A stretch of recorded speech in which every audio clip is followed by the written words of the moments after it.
इस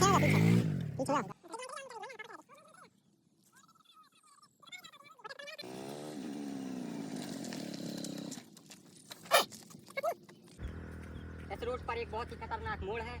यहाँ पर एक पहले से एरो बना हुआ है जो साफ दिखाई नहीं दे रहा है। इसको हम फिर से बनाएंगे। वीडियो देखते रहें, हम अच्छा बनाएंगे।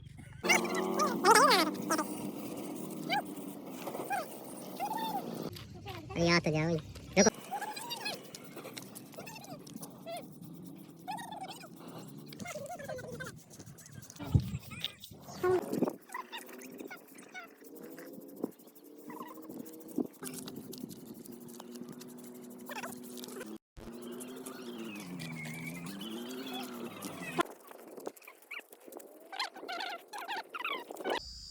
दोस्तों, हमारा काम अच्छा लगा हो तो लाइक करें, फॉलो करें और सब्सक्राइब करें।